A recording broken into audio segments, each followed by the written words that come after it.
नमस्कार, स्वागत है आपका न्यूज 21 में और मैं हूं आपके साथ सृष्टि। और आइए अब रुक करते हैं खबरों की ओर। आगर मालवा अब पूरे मध्य प्रदेश के नगरीय निकायों को अलर्ट करने वाला एक घटनाक्रम सामने आया है। दरअसल मध्य प्रदेश शासन ने भवन निर्माण अनुमति में फर्जीवाड़े और लेट लतीफी से बचाने के लिए कुछ वर्ष पहले इस पूरी प्रक्रिया को ऑनलाइन किया था और अब लगता है कि इस सिस्टम के जानकारों ने मध्य प्रदेश शासन के द्वारा बनाए गए सॉफ्टवेयर की कमी का फायदा उठाकर इससे भी फर्जी भवन निर्माण अनुज्ञा जारी कर शासन और नगरीय निकायों को भारी भरकम राजस्व नुकसान पहुंचाकर अपनी जेब भरने का रास्ता निकाल लिया है। जी हां, ऐसे ही कुछ मामले सामने आए हैं आगर मालवा जिला मुख्यालय की नगर पालिका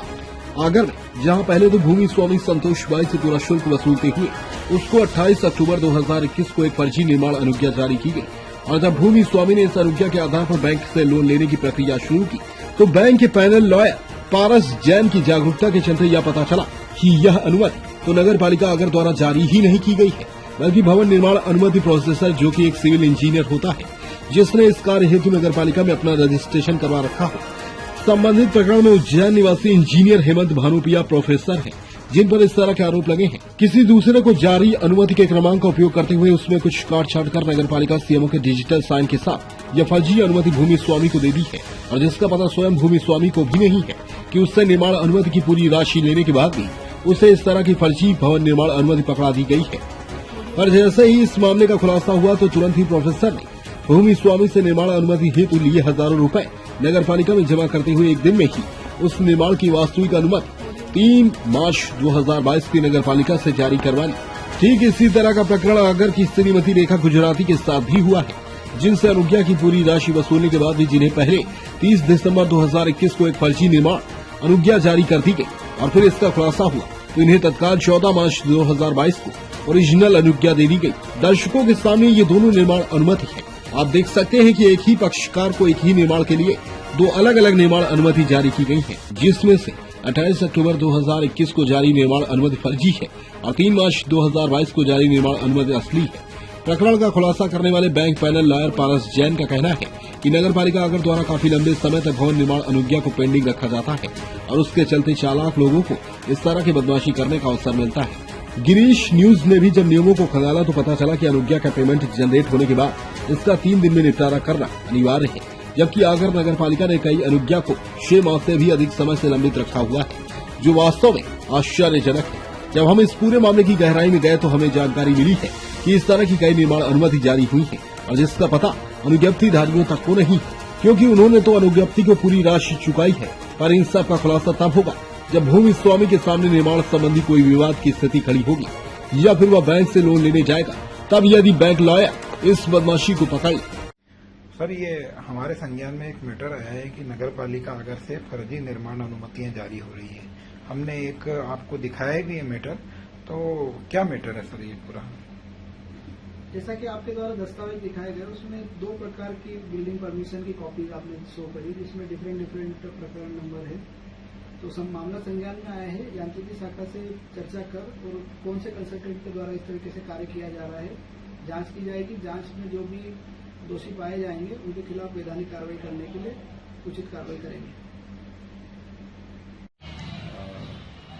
गिरीश जी, मैं बैंक का पैनल एडवोकेट हूँ और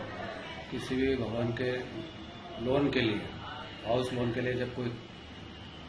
आवेदक बैंक में जाता है ऋण के लिए तो उसके संपत्ति की जांच हमारे द्वारा की जाती है। उसी दौरान जांच के दौरान मुझे आगर के अरिहंत वैली कॉलोनी के लिए भवन निर्माण की अनुमति देखने को मिली। आवेदिका संतोष भाई पति प्रेम सिंह,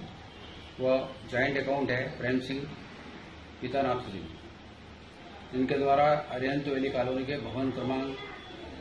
91 और 92 के निर्माण की अनुमति ली गई थी। निर्माण अनुमति को जांच के दौरान मुझे कुछ शंका हुई, क्योंकि मैंने द्वारा पहले भी बहुत सी अनुमतियां देखी है, किंतु उसमें मुझे कुछ फर्क लगा। तो मैंने उसको और विस्तृत जांच के लिए बारे में सोचा और अपने बेटे को नगर पालिका में इसकी जांच के लिए भेजा। पूछताछ करने पर मालूम हुआ कि इसकी उज्जैन से ही AB पास सेकंड पर जानकारी मिल सकती है और वह वापस आ गया। इसी दौरान 2 घंटे के अंदर जो फर्जी अनुमति थी उसकी जो राशि बाकी थी जो कंप्यूटर पे एडिट करके यानी कि किसी दूसरे व्यक्ति की जो भवन निर्माण अनुमति थी उस पर इसका नाम क्रमांक बदल कर दे दी गई। 2 घंटे के अंदर ही रुपए जमा कर दिए गए। इस प्रकार से जो भी संबंधित इंजीनियर है उनके द्वारा ऐसी फर्जी निर्माण अनुमतियां कंप्यूटर पे दूसरे को एडिट करके दी जा रही है और एक ही राशि को मतलब बार बार कई बार उपयोग करने की संभावनाएं प्रकट हो रही है। इससे और शासन को बहुत ज्यादा आर्थिक क्षति होने की संभावना है और निश्चित रूप से इसका चूना लगाया गया है। इसकी जानकारी और जांच के लिए मैंने कलेक्टर महोदय को एक पत्र लिखा है अभी 4-5 दिन पहले ही और वो कलेक्टर महोदय को प्राप्त हो गया है। इसकी जांच होना बहुत आवश्यक है ताकि ऐसी फर्जी निर्माण अनुमति और शासन को होने वाली आर्थिक क्षति से बचाया जा सके। अच्छा, अभी आपने इंजीनियर का नाम लिया तो नगर पालिका के इंजीनियर या कौन से इंजीनियर जो आजकल नगर पालिका भवन निर्माण अनुमति के लिए शासन के पोर्टल पे कोई भी लाइसेंस इंजीनियर खुद उसको भवन निर्माण अनुमति को अपलोड करता है और वही मतलब यानी कि राशि जमा करता है, किंतु उसकी समस्त जानकारी नगर पालिका के इंजीनियर को होना भी आवश्यक है। तो इन दोनों को संबंधित जो भी है इनको मिलकर की जा रही है बेईमानी त्रुटि या इस प्रकार से जो भी मतलब अगर जांच की जाएगी तो ऐसे कई जो मामला दिख रहा है तो कई इस तरह की फर्जी यह बहुत समय से चल रहा होगा और ये केवल आगर में ही नहीं और अन्य जगह भी होगा। इसके लिए शासन को अपने पोर्टल में सुधार की आवश्यकता है ताकि कोई भविष्य में किसी प्रकार से